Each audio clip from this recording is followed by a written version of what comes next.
good morning and welcome to the fourth hour of the Greg Belfrage Show. It's great to have you along. Not a lot of additional material to share with you this morning, so we will touch on a few things that I've not talked about on the program this morning. But there's just not a lot this morning beyond what I've already shared on the program today. I talked about Donald Trump gifting this woman $100. Here's the story, and here's what she's going to do with $100. So Trump giving it to her. She's a mother of three, buying for kids. Trump had given her $100, and he said, "We'll do more for you once we're back in the White House." And for the $100 bill, she says, "I'm going to frame it." Excuse me. "I'm going to frame it," she says. That's pretty, which I thought was pretty funny. I think he had given it to her for her to spend, but let's take a look at what's going on over in Minnesota. Story involving the Teamsters over in Minnesota. They rebuke the national union for in endorsing Harrison Walls. So some Teamsters in Minnesota and other Midwestern states have broken ranks with the national union endorsing Democrats. And so let's take a look. Teamsters Joint Council 32, members in Minnesota, Iowa, North Dakota, South Dakota, and Wisconsin endorsed Kamala Harris and Tim Walz for president in a letter last week. That came shortly after the International Brotherhood of Teamsters declined to make an endorsement in the case. They said they had few commitments on top Teamster issues from either Donald Trump or Kamala Harris. No definitive support among members for either party's nominee. So they're saying Harris and Walz are proven champions for union workers. So they seem to be picking up an additional, again, this is South Dakota's included in this. Members in Minnesota, Iowa, North and South Dakota, and Wisconsin. Among the endorsements, I just don't think these endorsements carry much weight. Do they for a lot of us? Now, this is interesting, and I haven't seen anything on this either, Steve, but I'm not on X a lot. Steve says Tim Pool is talking about a third attempt on Trump that was foiled by the FBI. I haven't dove into the details yet. I expect that there will be additional attempts, and that's at least it's very concerning to me that there will be additional attempts on Donald Trump's life, given especially with now the news we talked about on the program today about this the most recent attempt that he's $130,000 and that he was willing to pay to anybody who could assassinate Donald Trump. I just, given the, there are a number of things. I think the lack of attention and concern about this from the legacy media in regard to these assassination attempts, I think is at least it's really kind of troubling. The legacy media, of course, paying it absolutely no attention. It's just another day in bizarro world as far as they're concerned. So they're not delving into it. They're not pushing for more information. And I said on the air this morning, I'm really quite distraught about this. What we see happening, Florida now saying they want to launch their own investigation into what happened down in Florida. And the federal government cooperating with them, absolutely not giving them any cooperation whatsoever. That's coming from Florida Governor Ron DeSantis. And he's saying, despite that, we will move forward with our own investigation. Donald Trump then trying to encourage that and saying Florida should move. Florida should be the one investigating this, given what we've seen and what's happened so far. So I find a lot of these things shocking. And you just, each day you wind up being more shocked than you were yesterday. There's just more, it's just absolutely incredible. Again, there's really not a lot of new things that are going on this morning. This I found interesting. There's more pressure coming from Republicans on Donald Trump to debate Kamala Harris. And apparently what they're saying is Trump's got nothing to lose. He's got nothing to lose. The last debate didn't move the needle for Harris. So she didn't, even despite the fact that you had the legacy media saying Kamala Harris is the winner, she was the clear winner. It didn't move the needle for her. And so Donald Trump has got nothing to lose in debating her again. So a former advisor to Trump, Steve Coates, said we're in a very tight race. I like where President Trump stands. However, I think any of us who do polling, who read polling carefully, realize that this race is super, super tight. And in that environment, I don't think we should skip an opportunity to speak in front of a super large audience of Americans. Maybe they're making a good point here. You know, I have said, again, the question is as to whether Donald Trump is going to be more disciplined if he participates in another debate. And we've not seen that. I'm just not convinced. I don't know that Donald Trump has the ability to be able to do that. So Trump said she's done one debate. I've done two. It's too late to do another. He was talking about early voting. There's also a story about early voting. Trump, who was, in favor of early voting and then criticizing the early voting. And Donald Trump just says sometimes, I think, taking a single position and then just hammering that. So whether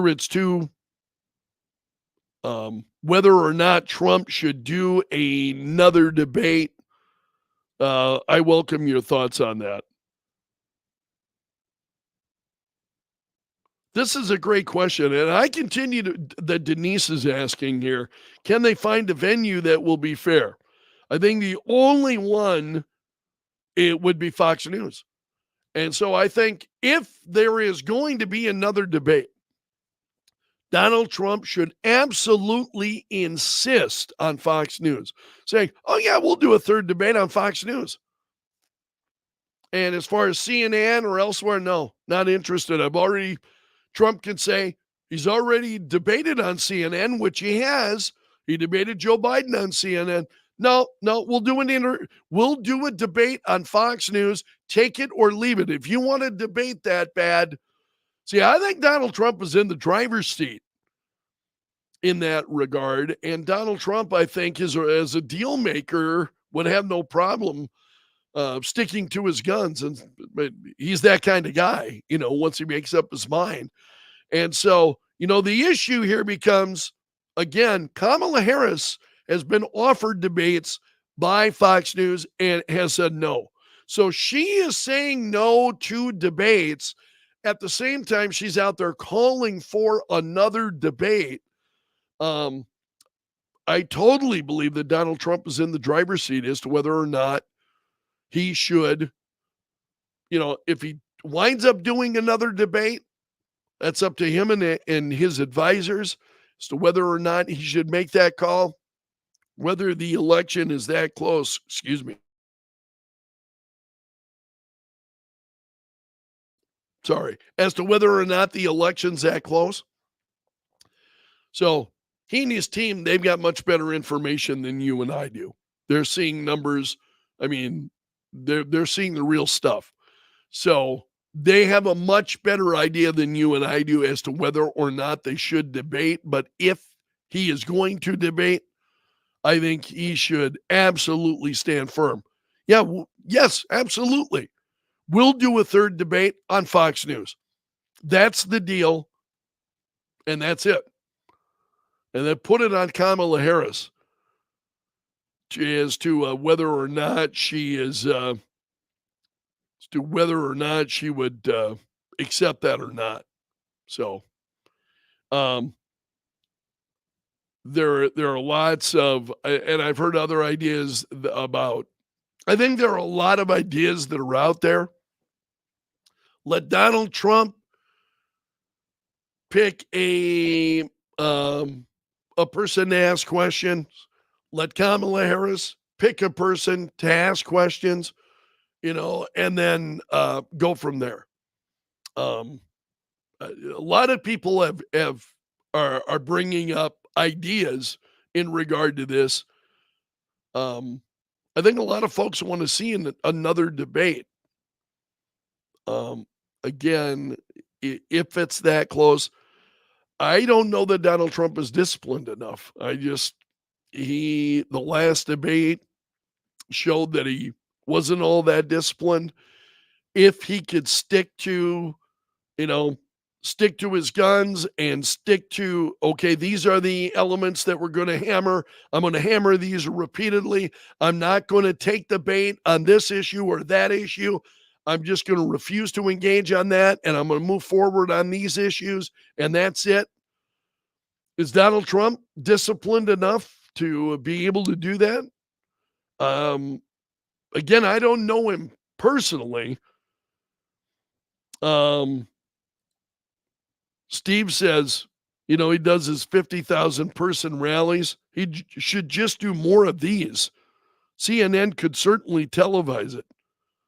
Yeah, the rallies, Donald Trump loves the crowd. He feeds off the energy of the crowd. He loves engaging with the crowd. He loves the response from the crowd. That's been clear, I think, for a long time. And it's one of the reasons why Donald Trump said, I want an audience. He wanted a live studio audience during the debates. Because why? Because he knows how to play the crowd. And so there hasn't been a studio audience at these most recent debates. No studio audience, just the two candidates. That is not, Donald Trump doesn't thrive in that environment. He loves he loves the spotlight, and he loves the attention, and he loves that interaction. Just like I love your phone calls every morning and the interaction I love your comments. If you're watching on Facebook or on YouTube, you're sharing your comments with me. I enjoy that interaction very much. And Donald Trump does too. He feeds off of that. And he gets an energy, I think, from that. And it definitely benefits him. So, but also, I think, the issue of him being disciplined and being able to stick to certain things and not getting off into, honestly, some of the stuff that he can get off on, just go look at his True Social account. I look at his True Social account almost, if not every day, every other day at a minimum. I'm looking at Donald Trump's True Social account. What is he saying? What is the latest? And some of his posts, it's like, brother, you have got to boil this down, and you have got to be disciplined. And some of these issues, I think, what are you doing? These are thoughts you have. Donald Trump suffers from the same problem that America suffers from when it comes to social media. And that is, you got people who want to puke up every damn thought that goes into their head, and they think social media is the place to do that. I'm going to dump all of that on social media. And Trump is one of those folks. I love Donald Trump. Again, I love Donald Trump, but he gets on True Social and it's blah, blah, blah, blah. And it's like, brother, man, you have got to be more focused.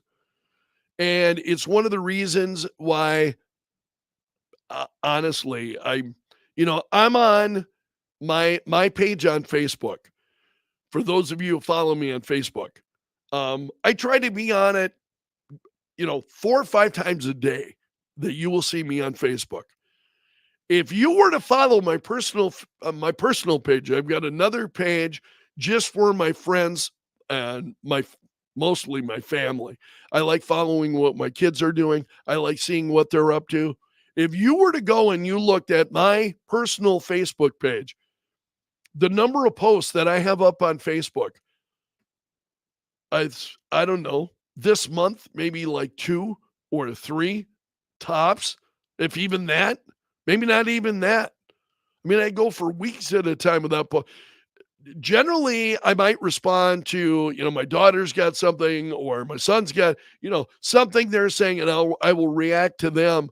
But in terms of me posting, hey everybody, I'm up to nothing. My life is so boring. I got nothing going on. That's, hey, folks will find this interesting. No, they won't. you know, so, but that's the whole social media mentality. Trump is one of those people. He is just a social media kind of guy, and he thrives on it. Some people do. I think some people are really successful on social media. Um, the but like X would be a great example. Man, there are a number of people who are on X and some who are incredibly prolific. And then I go and I take a look at X and I'm like, and I look at some of the comments and I'm like, man, I can do without this.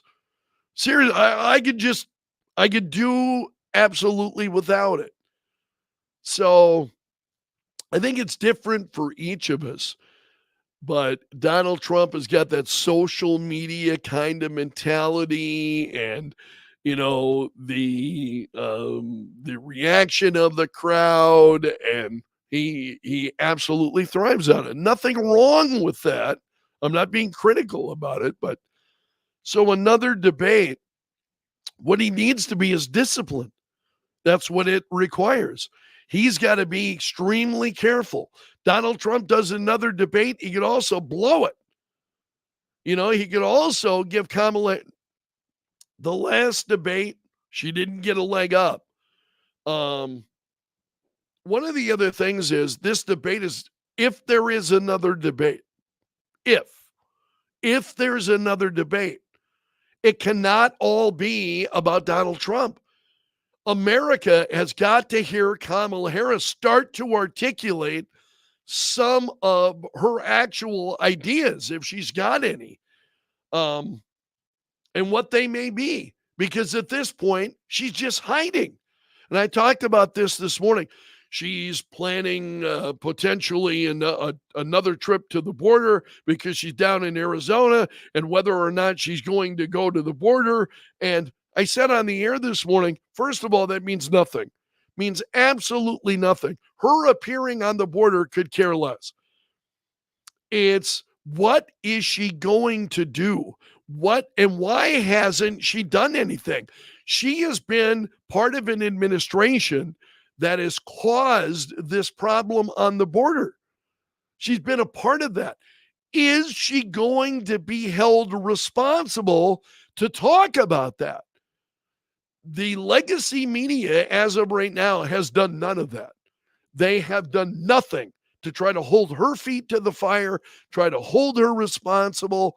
And to do a debate on CNN, I guarantee you, CNN is not going to hold her feet to the fire. The reason that Joe Biden had such a bad debate is because he was allowed to speak. He was allowed to speak, and he just set himself on fire politically then, and it was an absolute train wreck. And all Donald Trump had to do was, wow, just react as any human being would to what Joe Biden was doing. I just don't believe you have another debate on CNN. They're not, or anywhere else, AB or NBC, any of the major networks. They're all the same. CBS, NBC, CNN. You're going to see the same thing. None of them are currently holding her feet to the fire on any issue whatsoever. None of them. So why would you want to do a debate on any of those channels? It just makes absolutely no sense. So I really believe that Donald Trump is in the driver's seat. If she wants another debate, make her work for it. Make her work for it. Agree to a debate on Fox News and answer some real questions and face some, from moderators who are going to expect answers rather than, just double talk, which is what she's been doing out on the campaign trail. It's just absolutely remarkable. I had a number of emails that I wanted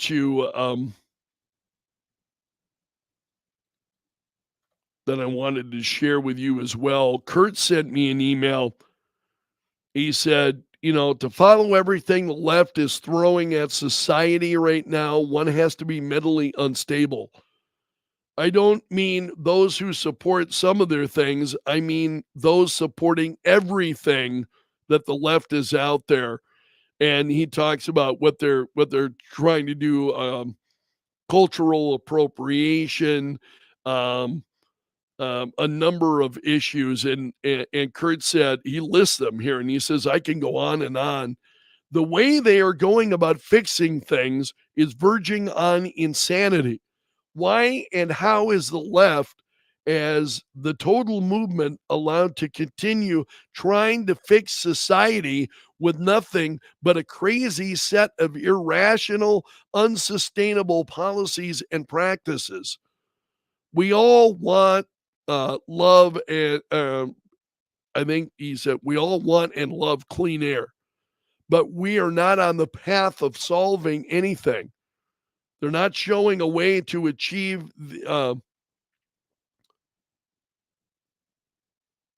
their societal remake, yet on we plod, he says, into societal breakdown. And that's what I get from a number of folks that they're just, and I hear this from a few callers too, that it's too late. It's too late. We have gone around the bend, man. We talked about the issue of the armbands, the XX armbands on the show this morning. And Jim sent me an email, and he said of the people who were kicked out of the game and now banned from future games, and wearing the armbands, he said, I agree their rights were violated, but to play devil's advocate, what if they wore T-shirts with the F word? I'm not sure I understand the comparison you're trying to draw here, Jim, or the point that you're trying to make. The T-shirts with the F word would have been applauded. Are you kidding? By society today? Nothing would have happened if they worn T-shirts with the F word on them. It's just incredible. We were talking a little bit about the Trump shooting this morning. There has been a lot of details about the Trump shooter yesterday and his attempt then to hire somebody, the $150,000 that apparently he was going to manufacture out of thin air in order to pay somebody to take another shot at Donald Trump. Bill sent me an email, and he said the Trump shooting is to be treated like a Biden son. They want to let him off with a slap uh, on his non-trigger hand so that he can try again, Bill says. Yeah, I understand where you're coming from. And then Patrice said, the question has been posed. Should a failed assassin's offer to bribe someone to murder Donald Trump have been released, as public information? She said, my response to this outrage is to ask the question with only one word change, remove President Trump's name and instead insert Joe Biden's name. How well do you think that would fly? I think that either way, it is reprehensible that this suspect's evil, vile words have been made public. Thank you to Patrice, who is regular listener, but we had some great reactions to that question as we talked about it this morning. You can catch that in my podcast section at kello.com, and we'll kind of leave things there for today. That's we're almost at the 30-minute mark. So I'll end as I always do, asking you to please hit the like button. Let a like-minded friend know about what we're doing, whether it's on Facebook or YouTube. The more the merrier. And I want to thank you very much for being here. I'll see you again tomorrow. So long until then, my friend, and may God bless.